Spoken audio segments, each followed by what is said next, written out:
Imagine waking up in a time when your parents are teenagers and they don't know you exist. Now imagine they accidentally start falling in love with you instead of each other.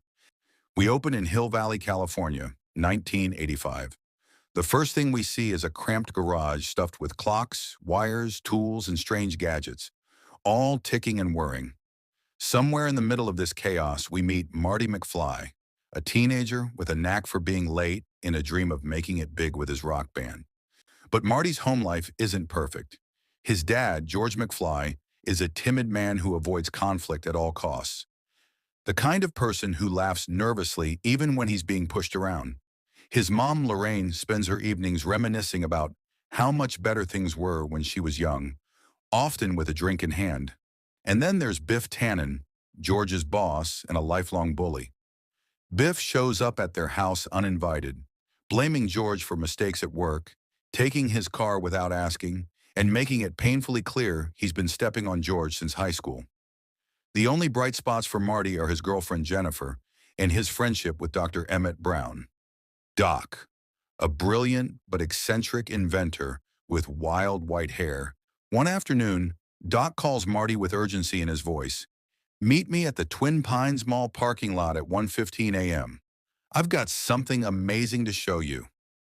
Marty shows up in the dead of night to find Doc wearing a radiation suit, standing beside a gleaming DeLorean sports car parked in the middle of the lot.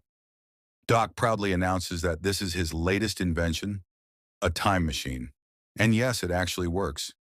He explains it's powered by something called a flux capacitor. To prove it, Doc sets the time circuits to 1 minute into the future, puts his dog Einstein into the driver's seat, and hits the accelerator. The car roars forward, hits 88 miles per hour, and instantly vanishes, leaving behind only a pair of flaming tire tracks. Exactly 1 minute later, the DeLorean reappears, Einstein alive and wagging his tail, his watch perfectly synchronized to prove he traveled through time. But before they can celebrate, headlights blaze across the parking lot. A van screeches in. Libyan terrorists Doc had stolen the plutonium from. They're armed and angry. Doc tries to run, but they gun him down. Marty freezes for a second, then dives into the DeLorean to escape. He slams on the gas, swerving wildly. The speedometer climbs 70, 80, 88 miles per hour. In a blinding flash, the mall disappears, replaced by open farmland. Marty crashes through a barn, startling a farm family. Thinking the silver car is a UFO, they grab a shotgun, forcing Marty to speed away. As he drives into town, he realizes he's still in Hill Valley. But everything's different. The streets are cleaner, the cars are classic 1950s models. Stopping near the town square, Marty sees a movie theater advertising Cattle Queen of Montana. A newsstand headline reads, November 5th, 1955. He's traveled 30 years into the past.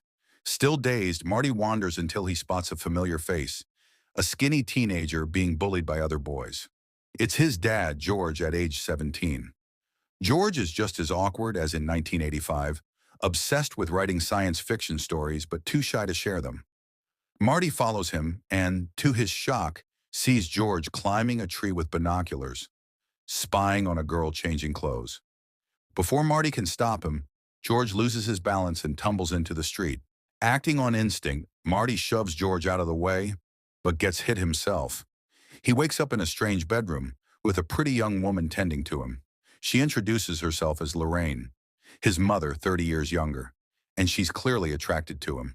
Instead of meeting George like she was supposed to, she's now interested in this mysterious Calvin Klein, the name stitched on Marty's underwear.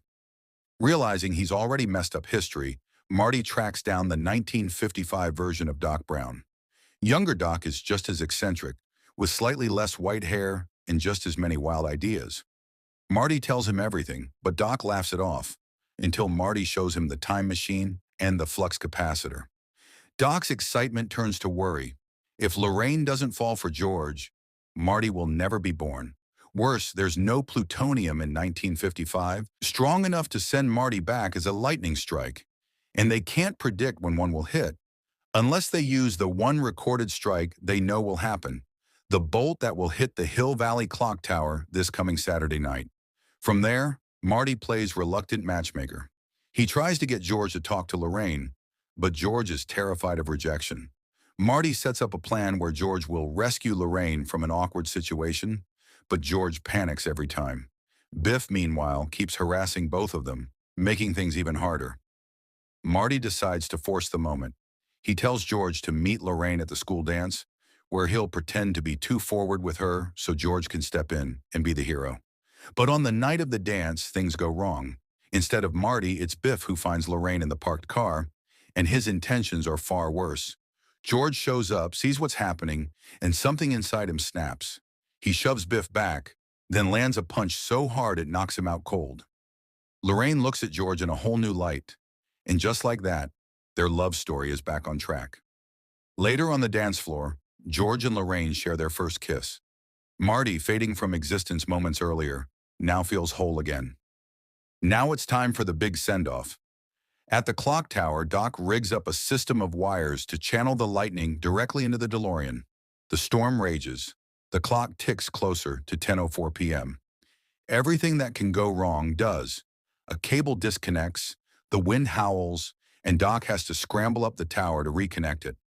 Marty races toward 88 miles per hour as the lightning strikes, and in a blinding flash, he's back in 1985. He arrives moments before the Libyans show up to kill Doc again. This time, Doc survives. He's wearing a bulletproof vest, having read Marty's warning letter from the past. The Libyans crash, and Marty's nightmare is over. Back home, Marty discovers the timeline has improved.